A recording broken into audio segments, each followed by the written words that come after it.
What up, though? What up, though? What up, though? Hey, y'all see what that say? That's the motivation. Execution. That's a noun. Stop talking and put in the work. I had just seen it in my camera and wanted to give y'all a little bit of motivation. Put in the work. Stop all that talking. So when we first moved to Georgia, I had to be around about 10 or 11. So maybe when I was like 12 or 13, I run across this dude I'm going to call Kevin. Kevin was an older guy. When I was 12 or 13, Kevin had to be every bit of 35, 36. And all of the younger people, in Atlanta, Kevin used to kind of put money in their pockets to, help him participate in a lot of, criminalistic activities. And a lot of these people, parents, used to agree to it because people was dying bad, man. You know what I'm saying? So, like, I had Kevin around my folks before, and like I sat here and watched this man explain to my guardians on the illegalness he need me to do, me and my brother, and that he would give us $400 a piece.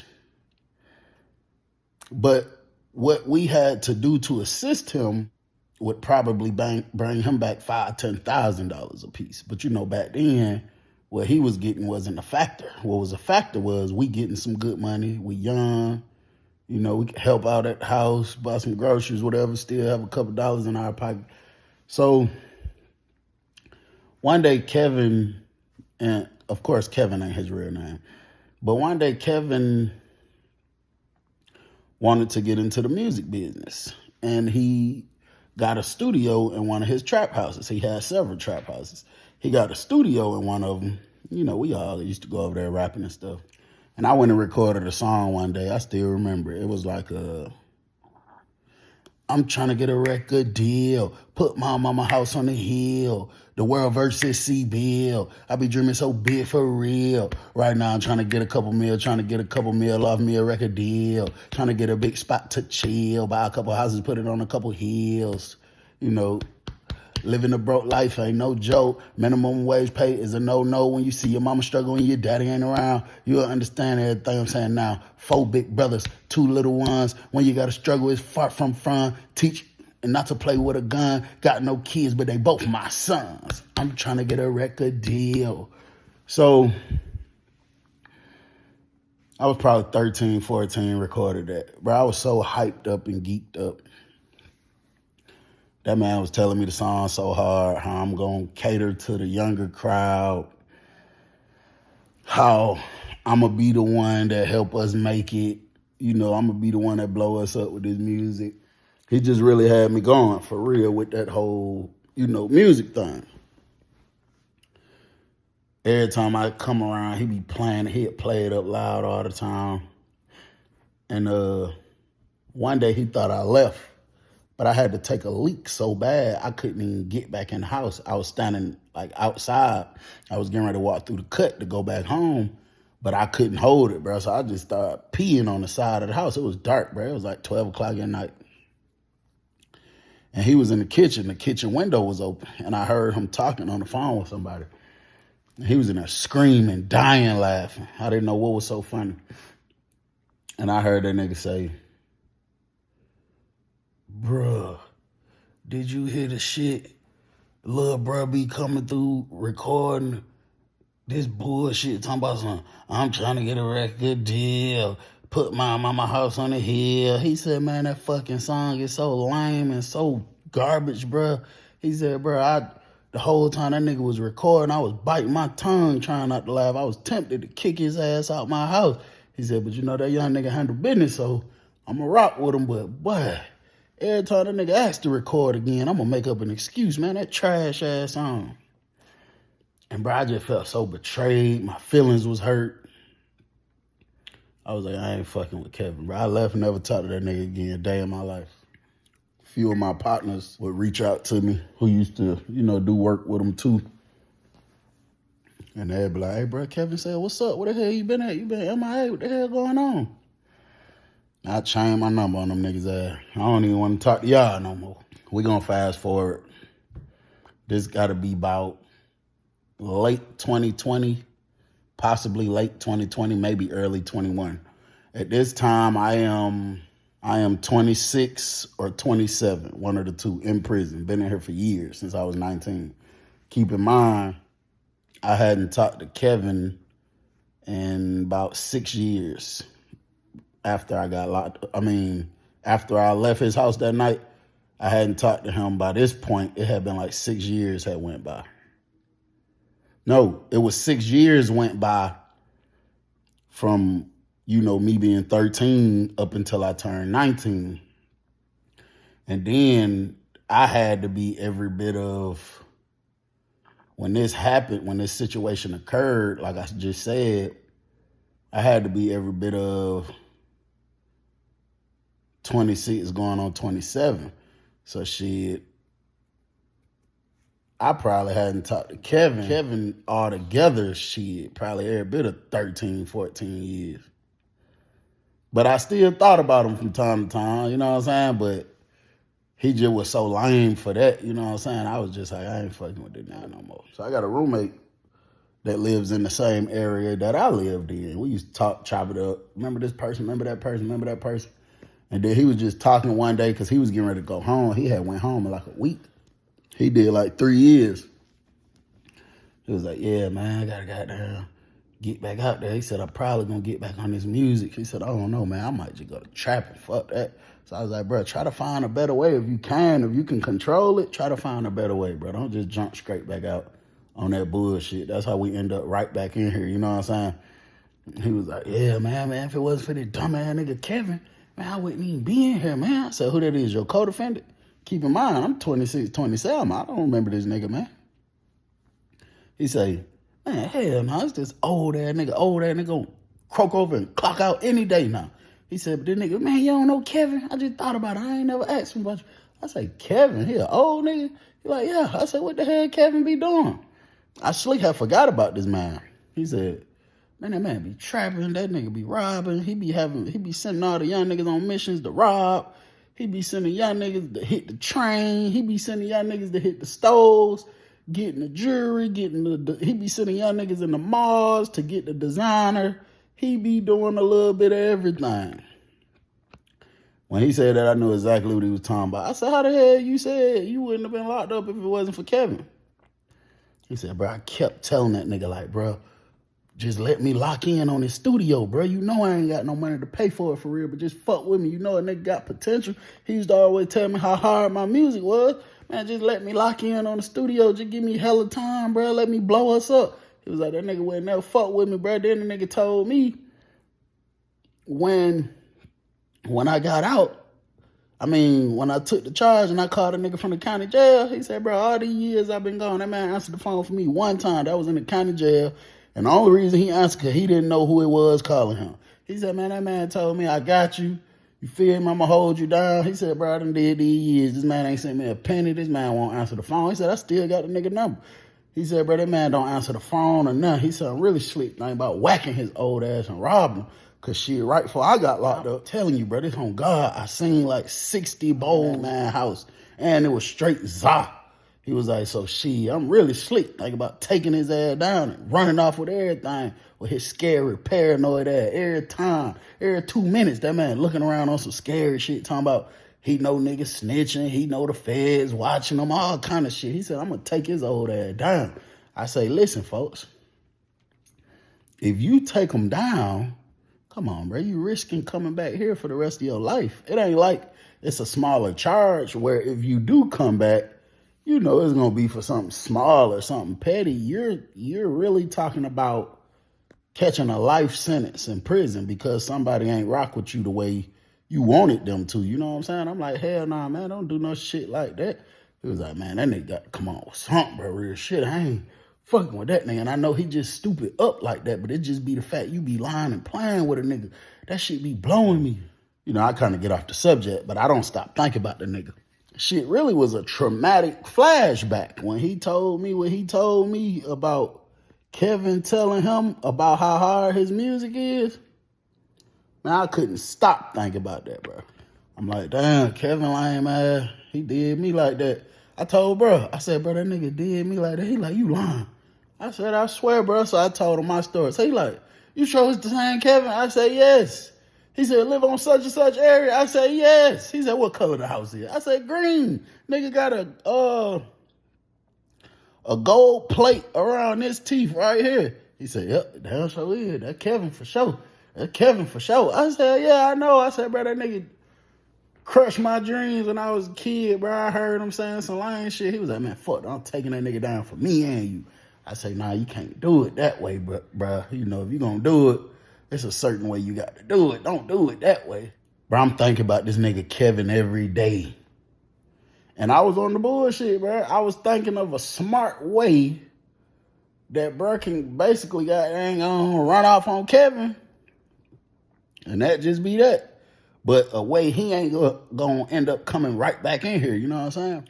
The night before that nigga went home, he couldn't sleep. He was pacing back and forth in the cell. He was so excited.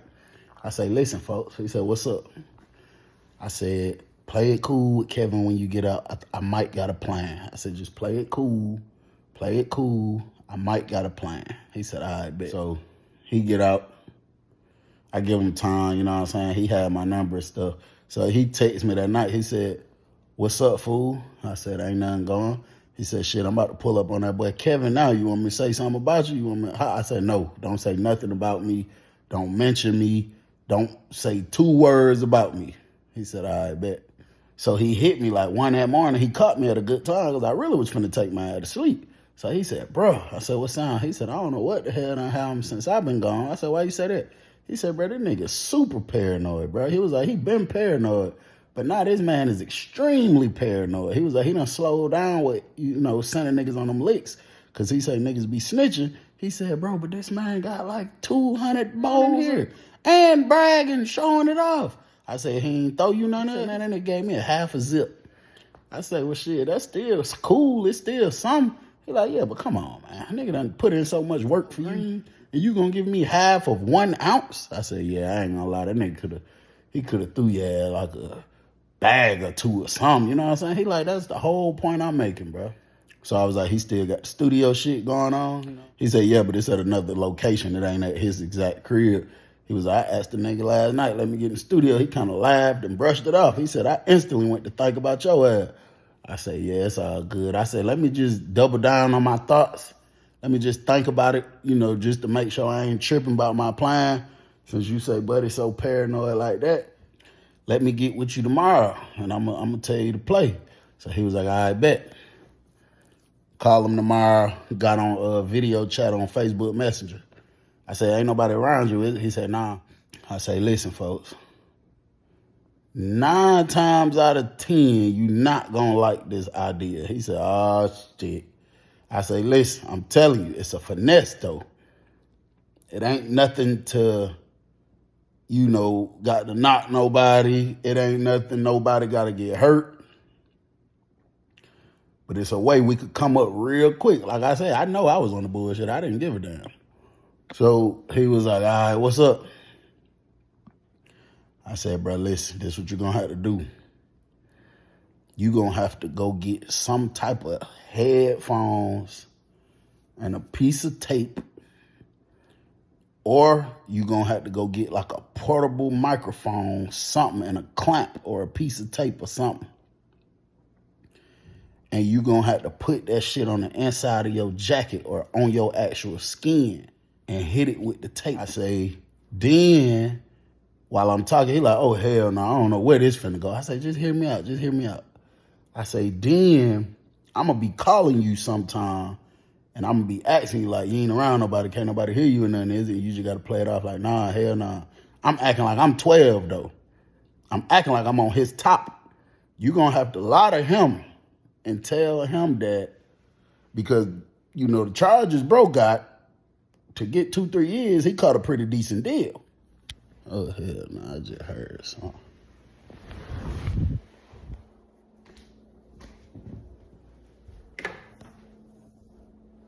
I said, you're going to have to tell bro that you're going to have to tell him on some shit like, bruh, I know you're going to be disappointed in me or whatever,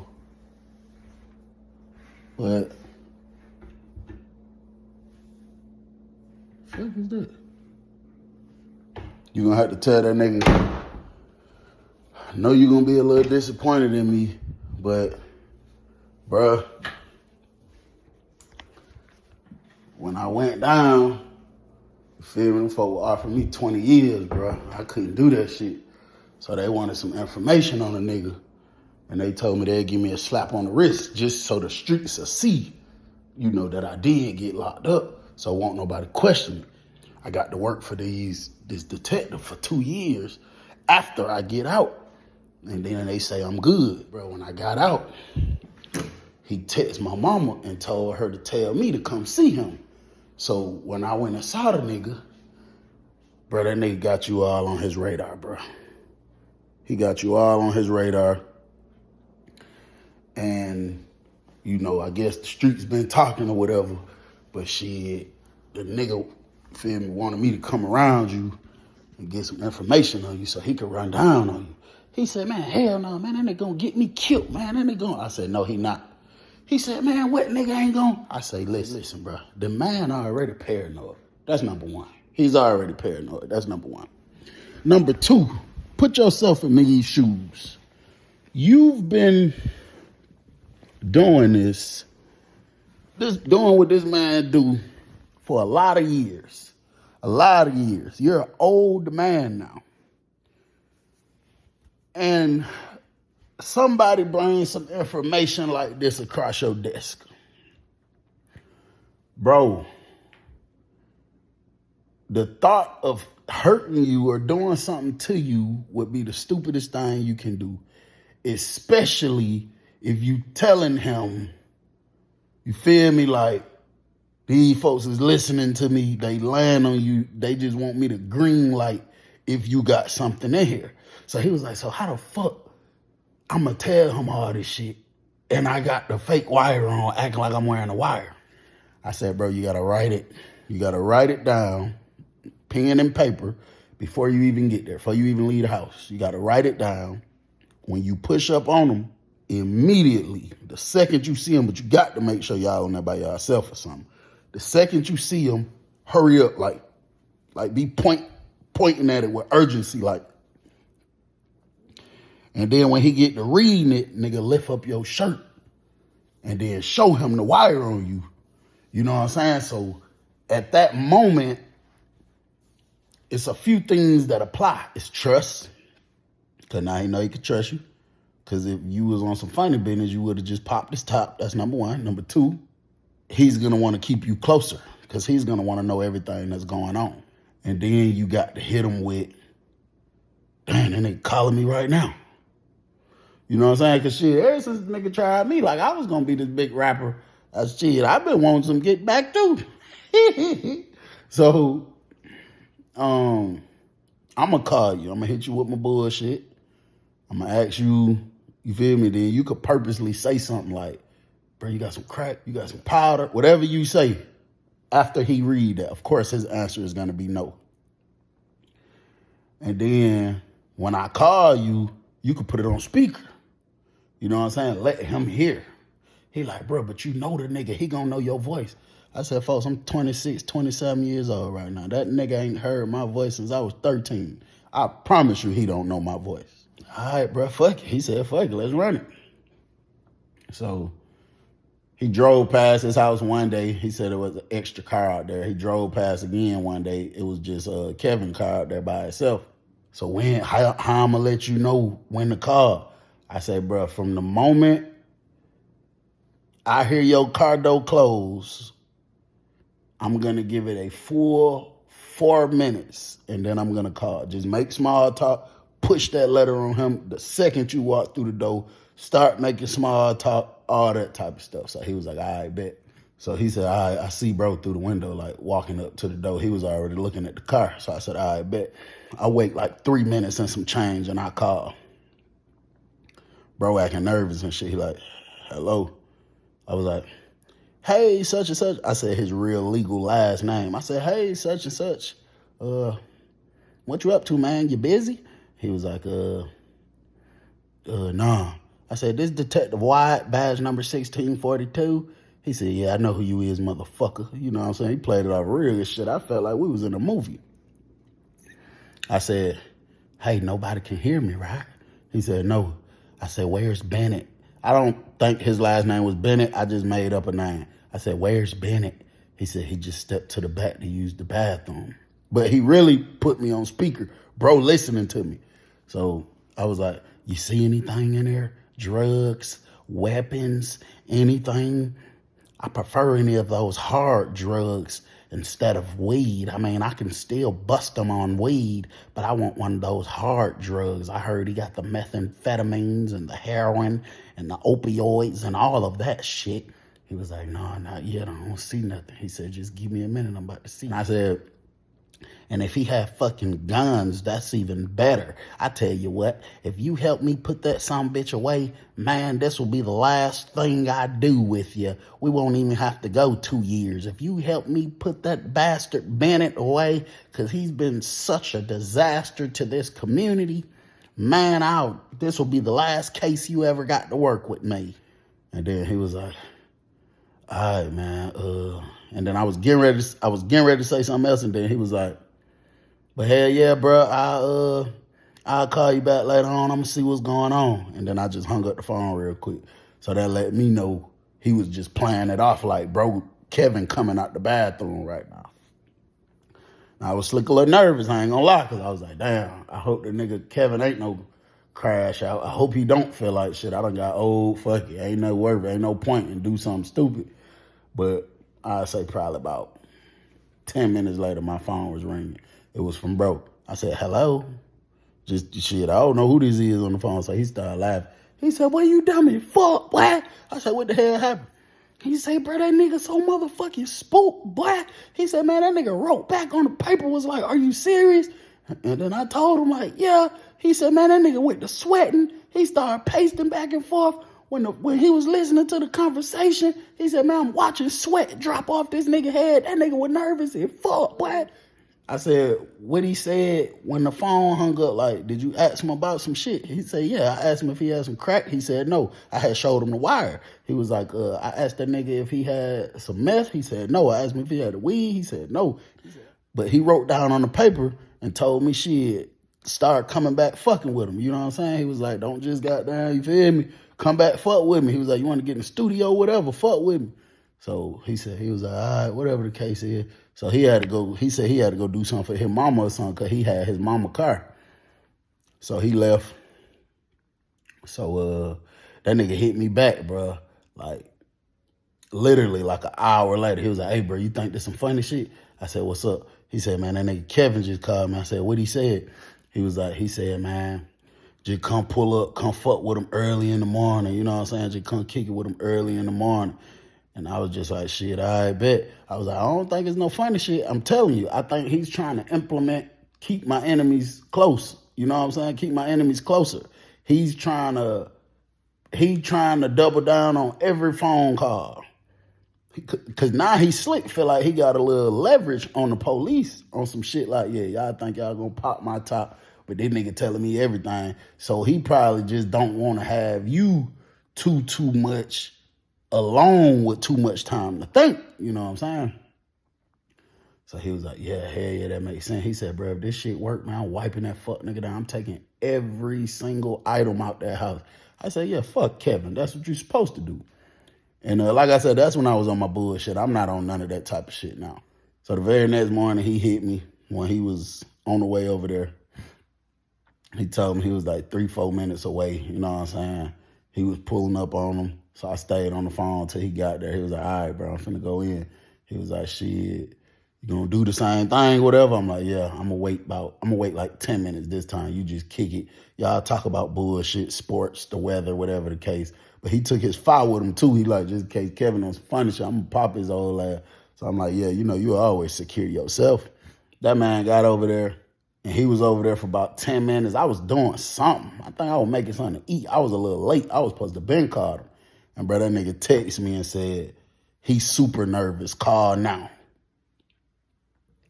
So when he said he's super nervous, call now, I'm like, oh, this finna be perfect. I called ASAP. Bro answered. It took a few seconds before he said hello, and I know That probably was Kevin walking closer to the phone. That probably was him putting the phone on speaker, you know what I'm saying? So he said, hello? I said, hey, such and such. I said, this is Wyatt, 1642. He said, yeah, bro, okay. And I said, hey, listen, man, change your fucking plans. My overhead, they're tired of playing with this asshole. They're tired of fucking around. You don't see anything in there. Is there anything in there right now that if I send my squad in there, we can collect this evidence? And then he said, nah, I don't see nothing. And then I said, well, fuck it, it's a green light. I'm sending 30 units there in the next 3 minutes. I said, get out of there right now. I don't give a fuck what type of excuse you got to come up with. Get out of that house right now. In the next 3 minutes, it's going to be 30 fucking officers there. We're finna get this bastard for something. And then I hung up the phone. Man, that nigga called my phone maybe 40 seconds later. I said, why? You still in there, motherfucker? He said, bruh. I said, what's up? He said, bruh, this motherfucker took off running, grabbed his keys, took off running. Nigga, while you was still talking. When he heard what he heard, he was like, so shit, when that nigga started running, I started running too, like I'm running out. He was like, by the time I made it halfway to the car, that nigga was out the driveway down the street already. I said, so what you doing now? He said, nigga, garbage bag full, nigga. I'm on the way to the car with my first load. I said, all them bowls still in there? He said, yes. I said, you lying like a motherfucker. He said, well, I swear to God, I'm gonna call you back. I said, no, bro, no. He said, what you mean? I said, stay on the phone. He said, CB, I can't hold the phone and do this. I said, put it in your pocket or something. Nigga, I need to hear something. You feel me? If anything, you know, I need to know how to assist you. You feel me? I might need a real detective Wyatt call. Bro, there's no cap. When that man got back to where he was going and he placed everything out and we got on the video chat, all bullshit aside, bro, I think that nigga had like 80 pounds of Al Green, weapons, pistols and automatic sticks, rifles, whatever y'all want to call them. It probably was like 9 different straps. Man, that man had so much coke, so much meth. Man, the nigga had like 6 laptops. It was just all kind of stuff. He cleared Kevin ass out. And then he said later on, like a couple days later, somebody told him Kevin had moved to California. And I guess so-called himself being a PIMP, talking about he ain't trapping no more. He just got a big old flock of females and he running some big, I guess like a brothel type of deal. That shit crazy, bro. A couple days later, they said one of the girls killed Kevin. They say one of the girls killed him about something, whatever. I don't know if he was whooping her feet or I don't know what happened. I wasn't there, shit. But he called me. He was like, damn, bro, I kind of feel bad. I was like, what's up? He was like, bro, they say somebody in Cali, one of them females that he so-called himself PIMP-ing, say that one of them girl whacked his ass. I said, no. He said, yeah, bro, the obituary floating around online and everything. I said, damn, that's fucked up. But, you know, shit, I don't know, man. But I know bro sold everything at discount prices. He sold everything super, super cheap. And me and him busted down the middle. But I think that's one of the times in my life where I probably got a big, big, big lump sum at one time. You know what I'm saying? We had a lot of money, bro. I was in prison when that came through. But I was just balling. I was just doing all kind of stuff. I'm paying bills for people. I had a lot of money then, bro. But, you know, I guess that's just like, you know, I always do the right thing, bro. But at the same time, it's like, you know, just try to handle people right, bro. You know what I'm saying? You never want to make a living out of wrong. Like, you got to always be ain't nobody perfect, bro. But I think you should always strive for better. You know what I'm saying? That's why certain lifestyles, like a certain person that lives a certain type of way, and it's like, this is your everyday life. I think people like that got it worse, even though I do believe in the eyes of the Most High that all sins are equal. But It's just like, bro, let me think of something. Let's just say, hypothetically speaking, I'm a married man. God said don't cheat on your wife. And I cheat on my wife every blue moon, but the second I do it, I regret it. And I feel bad, and I drop down and beg God for forgiveness, versus a person that says, I'm cheating on my wife. I don't give a damn. That's just how I'm living. I'm never leaving her, but I'm cheating on her, and it's fun, and I love it, and I enjoy it. I think it'll be a little worse for you in the eyes of the Most High, because it's like, bro, you're not even trying to snap out of sin. You're not even trying to, you feel what I'm saying? So I think, that's just how I think. So, ain't nobody perfect, bro. We all sin, we all do things, but, if you're doing something wrong, bro, at least just be trying to strive to stop, bro. Try to strive to, live a better life, live a better situation. But it's your boy Bill, I'm gone.